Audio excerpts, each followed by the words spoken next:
The town of Harrowgrove was a place where the whispers of the past lingered in every shadow. It was here that Elias Thorne, a renowned but reclusive artist, had made his home. His mansion, an imposing structure of Gothic design, stood on the outskirts, shrouded by ancient oaks and dense fog. The locals often spoke of Elias in hushed tones, marveling at his talent while fearing the dark aura that seemed to surround him. Elias was known for his breathtaking portraits, each one capturing the essence of his subjects with an eerie precision. Yet there was something unsettling about his work. The eyes of his painted figures seemed to follow observers, their gazes intense and almost alive. Despite his fame, Elias was a solitary figure, his only company being the subjects he painted and the ghostly silence of his home. One evening, Elias received a peculiar commission. A letter arrived, sealed with a wax emblem he didn't recognize. The script was elegant but old-fashioned, requesting a portrait of a woman named Isolde Blackwood. The letter included a substantial advance payment and a stipulation that Elias travel to Blackwood Manor, an estate even older and more secluded than his own. Intrigued and in need of inspiration, Elias agreed. He packed his painting supplies and set out, the journey taking him deep into the heart of the surrounding forest. As he approached Blackwood Manor, he was struck by its dilapidated grandeur. The mansion was a decaying relic of a bygone era, its windows dark and empty like the eyes of a skull. He was greeted at the door by an elderly butler who led him through the dimly lit corridors to a grand parlor. There, seated by the fireplace, was Isolde Blackwood. She was a striking woman, her beauty timeless and her presence commanding.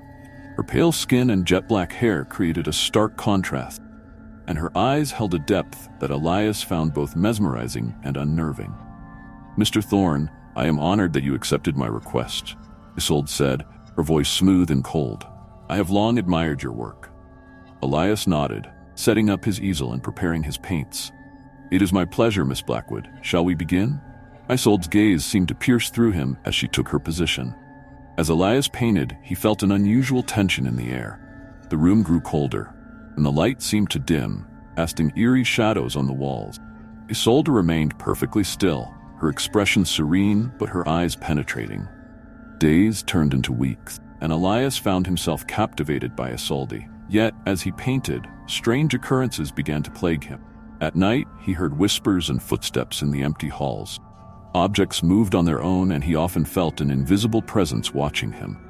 His dreams were haunted by visions of Isolde, her face contorted in agony and her voice calling out to him.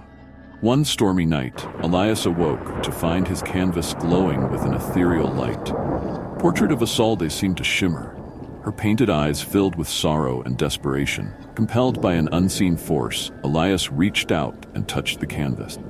In an instant, he was engulfed by a blinding light and a rush of cold air. When the light faded, Elias found himself standing in a different room. The walls were lined with portraits, each one depicting a different person. To his horror, he recognized some of them, former subjects he had painted, their expressions frozen in terror. In the center of the room stood Isolde, her form translucent and ghostly. "Elias," she whispered, her voice echoing in the chamber, "you must help us.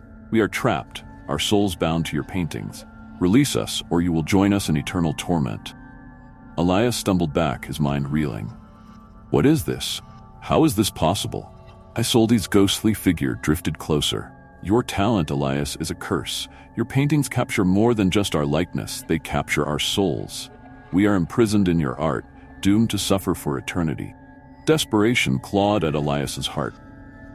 "How do I free you?" Isolde pointed to a portrait at the far end of the room, one he hadn't noticed before. It was his own self-portrait, the eyes lifeless and hollow. "Destroy the source," she said. "Only then will we be released."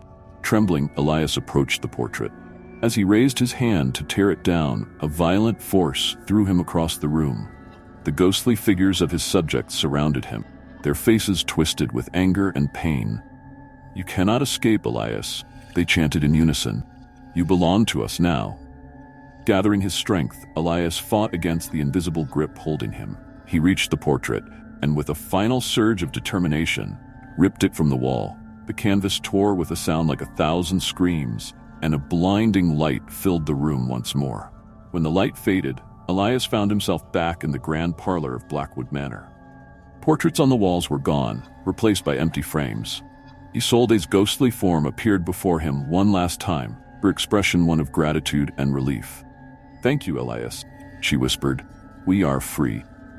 With that, she vanished, leaving Elias alone in the silent mansion. The weight of what he had done pressed heavily on him.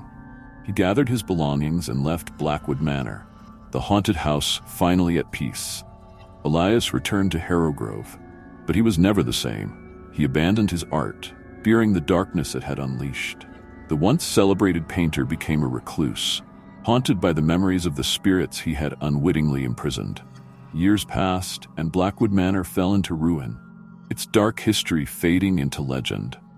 But those who ventured too close on stormy nights claimed to hear the faint whispers of trapped souls, and the ghostly figure of a woman watching from the shadows, forever grateful to the artist who had set her free.